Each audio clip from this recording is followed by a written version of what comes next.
పవన్ కళ్యాణ్ గారు పిఠాపురం వెళ్ళారు. ఎందుకు వెళ్ళారంటే ఒక అమ్మాయిని ఒక తెలుగుదేశం పార్టీ నాయకుడు మభ్యపెట్టి తీసుకువెళ్ళి మానభంగం చేసి తీసుకొచ్చి వదిలిపెడితే ఆ అమ్మాయికి అండగా నిలబడడానికి, ఆ అమ్మాయికి న్యాయం చేయడానికి పవన్ కళ్యాణ్ గారు పిఠాపురం వెళ్ళలే. ఒక స్కూల్లో ఒక పనికి మాలిన పోరంబోకు కులం అనే ఒక గజ్జి లేపుతుంటే ఆ గజ్జి లేపడం తప్పురా అని చెప్పేసి ఆ పోరంబోకుని శిక్షించడానికి వెళ్ళలే పవన్ కళ్యాణ్ గారు. ఎందుకు వెళ్ళారు ఈరోజు పిఠాపురం అంటే సంక్రాంతి సంబరాలను చేసుకోవడానికి పిఠాపురం వెళ్ళారు పవన్ కళ్యాణ్ గారు. సరే, అందులో తప్పేముంది? చాలా మంచి విషయమే కదా. తన కాన్స్టిట్యున్సీలో తాను సంబరాలు చేసుకుంటున్నాడు, చాలా మంచి విషయం. కానీ అక్కడికి వెళ్ళి కొన్ని తలా తోకాలేనటువంటి మాటలు పవన్ కళ్యాణ్ గారు మాట్లాడారు. ఈరోజు ఆ మాటలకి మనం కొంచెం గట్టిగానే కాన్స్టిట్యూషన్ వైజ్గా అంటే రాజ్యాంగబద్ధంగా ఈరోజు మనం సమాధానాలు చెప్తాం. పవన్ కళ్యాణ్ గారు ఏం చెప్పారో వినండి.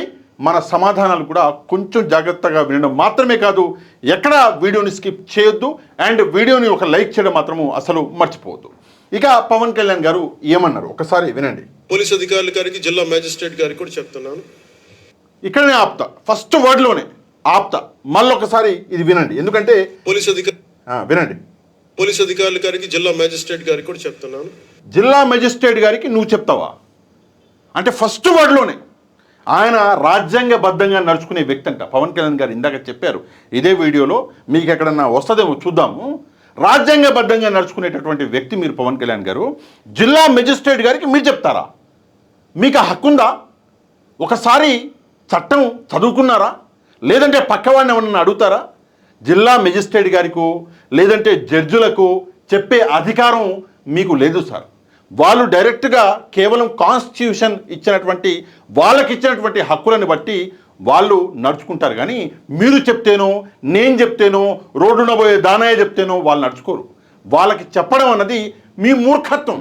మీరు ఎస్పీ గారికి చెప్పొచ్చు, కలెక్టర్ గారికి చెప్పొచ్చు, జిల్లా మెజిస్ట్రేట్ గారికి కూడా నేను చెప్తా అంటే పోయి చూసుకో, పని చూసుకో అంటారు. నెక్స్ట్, లా అండ్ ఆర్డర్ ని కనుక ఎవరైనా సరే పిచ్చిగా కనుక మీరు అభద్రతా భావానికి కానీ ప్రజల్ని చేయగలిగితే చేస్తే అస్సలు ఉపేక్షించొద్దని చెప్తున్నా. నా మాటలు చాలా మెత్తగా ఉన్నాయి కానీ చేతలు చాలా చాలా గట్టిగా ఉండి గుర్తుపెట్టు.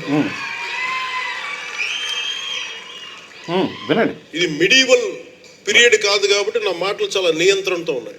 మిడివల్ పీరియడ్, చేతలు చాలా చాలా గట్టిగా ఉండే గుర్తుపెట్టుకో. లా అండ్ ఆర్డర్ని ఎవరన్నా చేతిలోకి తీసుకుంటే అని పవన్ కళ్యాణ్ గారు వార్నింగ్ ఇస్తున్నాడు. వార్నింగ్, అధికారులకు కూడా వార్నింగ్ ఇచ్చాడు. పవన్ కళ్యాణ్ గారికి నేను ఒక వీడియో చూపించాలి. ఇదేందయ్యా?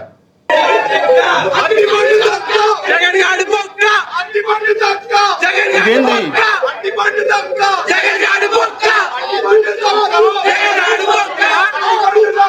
జనసేన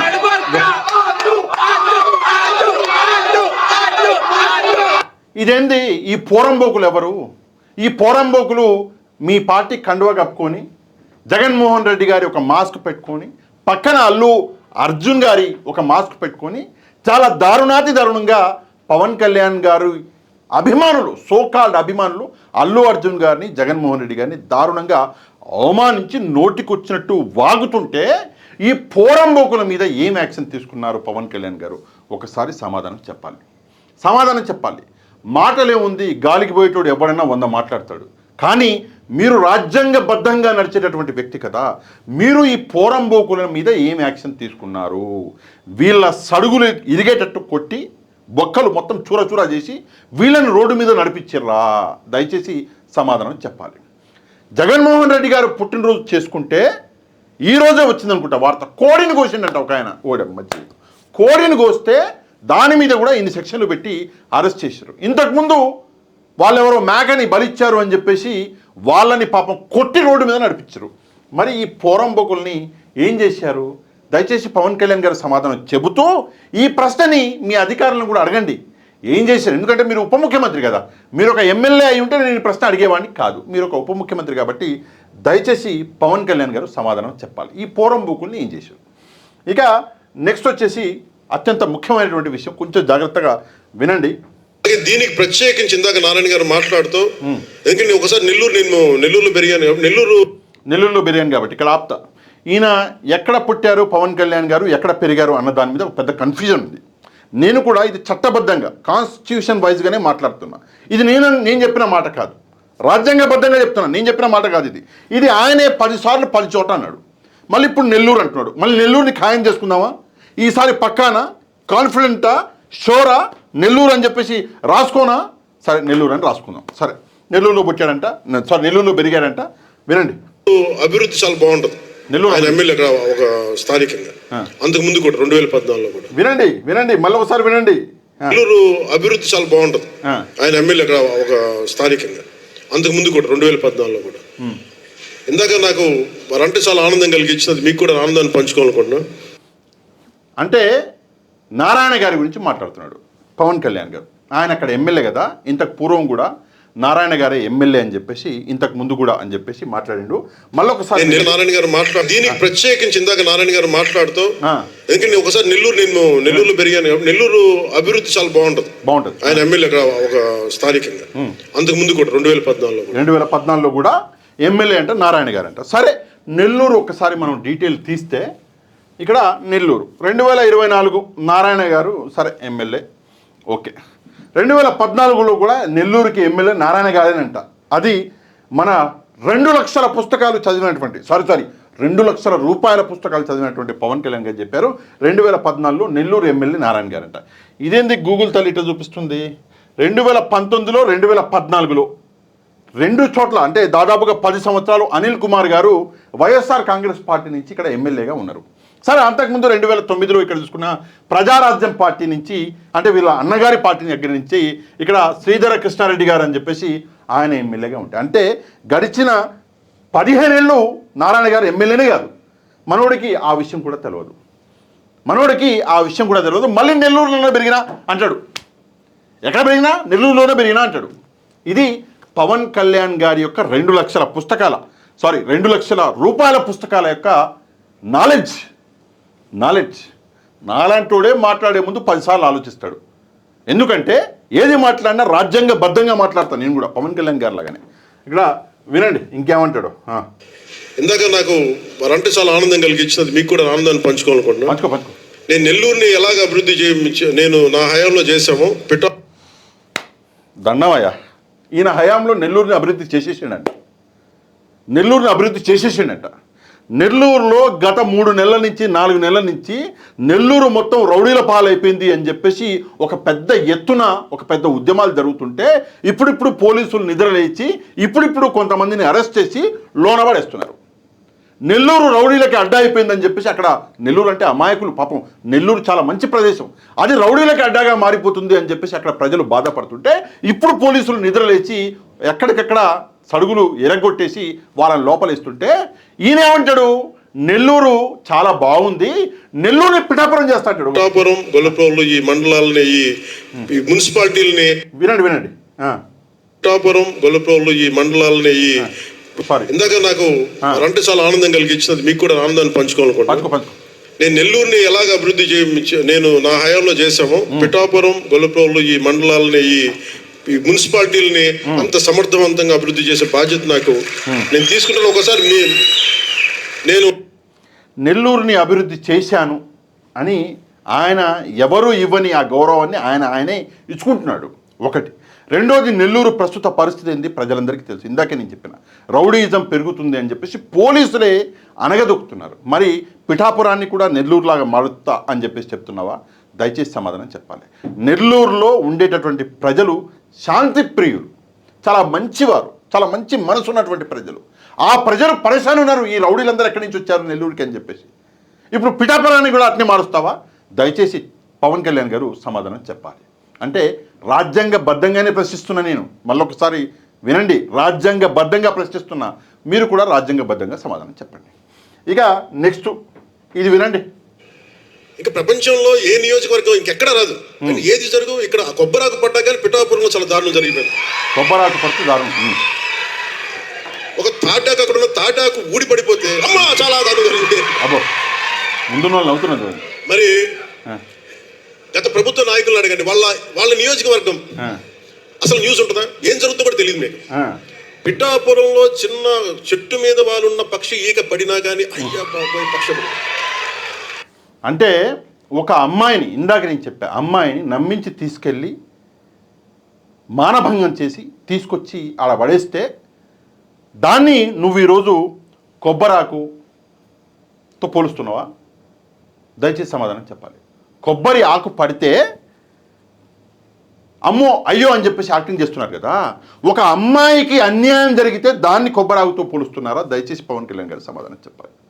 స్కూల్లో విద్యార్థులు కలిసిమెలిసి ఉండాలి అన్నటువంటి మినిమం కామన్ సెన్స్ అన్నది మర్చిపోయి స్కూల్ లెవెల్లో కులాల మధ్యలో చిచ్చు పెడుతుంటే దాన్ని ఈరోజు కొబ్బరాకుతో పోలుస్తున్నారా? పవన్ కళ్యాణ్ గారు సమాధానం చెప్పాలి.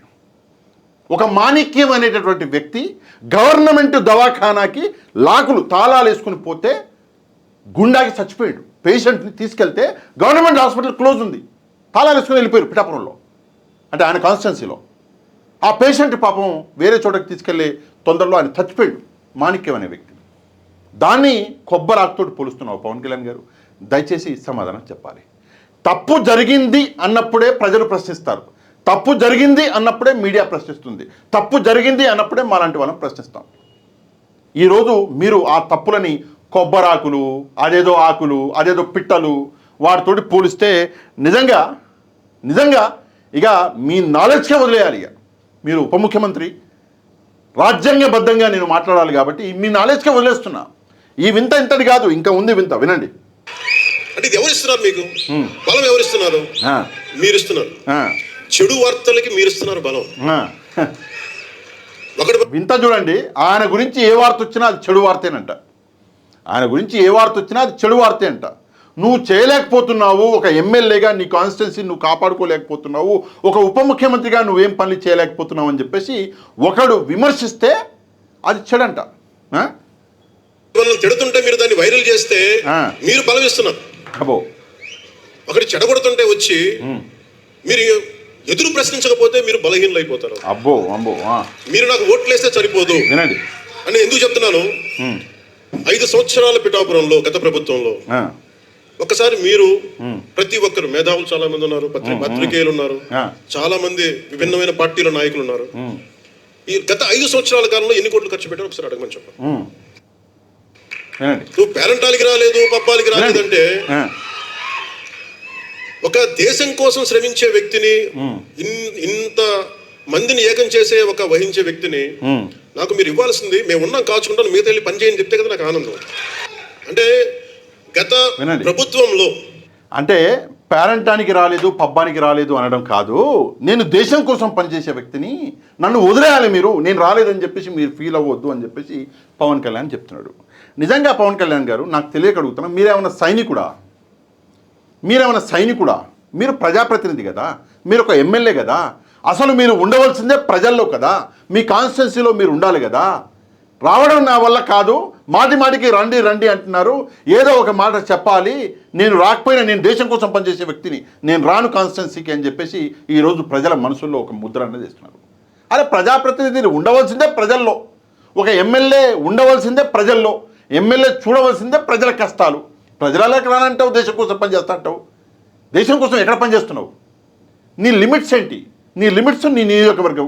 సరే ఉప ముఖ్యమంత్రి కాబట్టి నీ రాష్ట్రం, అంటే మన రాష్ట్రం, అందరి రాష్ట్రం, ఆ రాష్ట్రం లిమిట్లో పనిచేయను, దేశం లిమిట్లో పనిచేస్తా అంటే అదేంటి నాకు అర్థం కాదు. అంటే మీకు ఇవ్వబడినటువంటి పని చేసే చేత కాదు మీకు, కానీ దేశం కోసం పనిచేస్తారు మీరు. అదేంటి? మీరు ప్రధానమంత్రి కాదు కదా, మీరు ఒక రాష్ట్రానికి ఉప ముఖ్యమంత్రి, ఆ రాష్ట్రం కోసం పనిచేయండి. మీరు ఒక ప్రాంతానికి ఒక ఎమ్మెల్యే, ఆ ప్రాంతం కోసం పనిచేయండి. అంతేగాని నేను దేశం కోసం పనిచేసే వ్యక్తిని, నేను రాలేదు అని చెప్పేసి ఫీల్ అవ్వద్దు ప్రజలు అని చెప్పేసి ముందుగానే వేసేస్తున్నాడు. ముందుగానే ప్రజలు ప్రశ్నిస్తారని చెప్పేసి ఇక్కడ ఒక మాట అనేసాడు. నేను రాను, మీరేం ఫీల్ అవ్వకండి అంటున్నాడు. అసలు సింపుల్గా చెప్పాలంటే నేను రాను, మీరేం ఫీల్ అవ్వకండి, నేను ఎక్కడో ఒక చోట దేశం కోసం పనిచేస్తూనే ఉంటా. హైదరాబాద్లో కూర్చున్నా దేశం కోసమే పనిచేస్తుంటా, వేరే ఎక్కడన్నా కూర్చున్నా దేశం కోసమే పనిచేస్తుంటా, విదేశాలకు వెళ్ళినా దేశం కోసమే పనిచేస్తుంటా, ఫ్యామిలీతో ఎక్కడికైనా టూర్కి వెళ్ళినా దేశం కోసమే పనిచేస్తుంటా, విజయవాడలో కూర్చున్నా దేశం కోసమే పనిచేస్తుంటా, కానీ నా నియోజకవర్గంలో నేను పనిచేయాలి. అదే చెప్పాలనుకుంటున్నా. దయచేసి పవన్ కళ్యాణ్ గారు సమాధానం చెప్పాలి. అంటే ఈరోజు మీరు పిఠాపురం వెళ్ళినందుకు నాకు చాలా ఆనందంగా ఉంది, కానీ మీరు చేస్తున్నటువంటి పని, ఒక విషయం మీ అందరికీ చెప్పాలి ఏంటంటే, ఈయన పిఠాపురం వస్తున్నాడు అని చెప్పేసి కొంతమందిని హౌస్ అరెస్టులు చేశారు. వింతా విచిత్రం. వాళ్ళు ఏం చేద్దాం అనుకున్నారు అంటే వాళ్ళు పవన్ కళ్యాణ్ గారిని కలిసి వినతి పత్రాలు ఇద్దాము అనుకున్నారు. దీనికి స్కూల్స్లలో కులం అని చెప్పేసి ఇది తీసుకొస్తున్నారు, కులగజ్జి అన్నది పెంచుతున్నారు. అట్లా జరగకుండా మీరు యాజ్ ఏ డిప్యూటీ సీఎంగా దీన్ని కొంచెం సీరియస్గా తీసుకొని యాక్షన్ తీసుకోవాలని చెప్పేసి పవన్ కళ్యాణ్ గారికి వినతి పత్రం ఇద్దాము అని చెప్పేసి వద్దాము అనుకున్నటువంటి వాళ్ళని హౌస్ అరెస్ట్ చేశారు. సరే, ఈరోజు మరి కాకినాడలోనూ ఇక్కడ ఉంటారనుకుంటా ఆయన. అక్కడ అందరినీ ఎవరెవరైతే ఉన్నారో సస్పెక్టెడ్ అంటే వస్తారు పవన్ కళ్యాణ్ గారికి వ్యతిరేకంగా మాట్లాడతారు అని అనుమానం ఉన్నటువంటి వాళ్ళందరినీ కూడా దాదాపుగా హౌస్ అరెస్ట్ చేశారు. కొంతమందిని డైరెక్ట్గా మరి పిఎస్కి కూడా తీసుకెళ్లారు అంటున్నారు. సబ్జెక్ట్ కరెక్షన్ నాకు తెలియదు, సబ్జెక్టు కరెక్షన్. ఇది పవన్ కళ్యాణ్ గారికి ప్రజలలో ఉన్నటువంటి ఆదరణ. నిజంగా ఒక జననాయకుడు అన్న తర్వాత ప్రజల మధ్యలో ఉండాలి. ఒక చిన్న ఉదాహరణ చెప్తా, జననాయకుడు ఎట్టుంటాడో. జగన్మోహన్ రెడ్డి గారు ప్రజల మధ్యలోకి మీరు పోలీసు బందోబస్తు పెట్టినా పోలీసు బందోబస్తు పెట్టకున్నా మీరు ఈ అంశాలు ఆ అంశాలు అని చెప్పేసి పర్మిషన్లు లేవు, అది లేదు ఇది లేదు అని చెప్పేసి అబద్ధాలు ఆడినా కూడా ఎక్కడా కూడా జగన్మోహన్ రెడ్డి గారు ప్రజల మధ్యలో తిరగడానికి ఏ రోజు భయపడలా. మీరు ఆపలేకపోయారు, అది వేరే సంగతి. కానీ మీరు వస్తున్నారు అంటే మాత్రం ఈరోజు పిఠాపురంలో హౌస్ అరెస్టులు. ఇంతకంటే ఒక నాయకుడికి ఎవరైనా సరే ఒక నాయకుడికి ఇంతకంటే సిగ్గుచెట్టు మరొకటి ఉండదు. ఇది కూడా నేను రాజ్యాంగబద్ధంగానే చెప్తున్నా. మళ్ళీ ఎందుకంటే ఫీల్ అవుతాడు పవన్ కళ్యాణ్ గారు. ఇదే వీడియోలో ఒక చేట రాజ్యాంగబద్ధంగా అన్నటువంటి వర్డ్ వాడాడు ఆయన. సరే, మీరు విన్నారో ఇందులో వచ్చిందో లేదో నేను అంత అబ్జర్వ్ చేయలేదు. రాజ్యాంగబద్ధంగా అని చెప్పేసి వాడారు. ఇందాక వినే ఉంటారు, నేను ఎస్పీ గారికి చెప్తున్నా, మేజిస్ట్రేట్ గారికి చెప్తున్నా అన్న చోట రాజ్యాంగబద్ధంగానే మాట్లాడుతున్నాను నేను. మీకు ఫస్ట్ ఆఫ్ ఆల్ నాలెడ్జ్ లేదు. 2 లక్షల పుస్తకాలు చదివానంటున్నారు కానీ మీకు తెలిసింది ఏమీ లేదు. మీకు తెలిసిందల్లా కేవలం ఒకటే, ప్రజల్ని రెచ్చగొట్టడం. అండ్ ఈరోజు కులము అని చెప్పేసి కులాల మధ్యలో చిచ్చు పెడుతున్నారని చెప్పేసి మీరు ఇంత ఏడుస్తున్నారు కదా. ఈ చిచ్చు మొదలుపెట్టిన మహానుభావుడే మీరు. ఎన్నికల ముందు కులాన్ని చూసైనా నాకు ఓటేయండి అని చెప్పేసి అడుక్కున్నారు. ఈరోజు మీకు అదే కులం భారం అయిపోయింది. సరే, ఏదేమైనప్పటికీ కూడా పవన్ కళ్యాణ్ గారి మాటలు నిజంగా మరి నవ్వుకోవాలా ఏడవాలా అన్నది అర్థం కాని పరిస్థితి. దయచేసి మీరు కూడా రెస్పాన్స్ అన్నది ఇవ్వాలి. వీడియో కింద ఉన్నటువంటి లైక్ బటన్ని ప్రెస్ చేసి ఈ వీడియోకి మీరు పవన్ కళ్యాణ్ గారి గురించి ఏమనుకుంటున్నారు అన్నది కమెంట్ చేసి తప్పకుండా మన ఈ ఛానల్ని సబ్స్క్రైబ్ చేసుకుని పక్కన ఉన్నటువంటి బెల్ ఐకాన్ని ప్రెస్ చేయండి. నెక్స్ట్ వీడియోలో మళ్ళీ కలుద్దాం. అంతవరకు థ్యాంక్ యూ వెరీ మచ్. జై హింద్.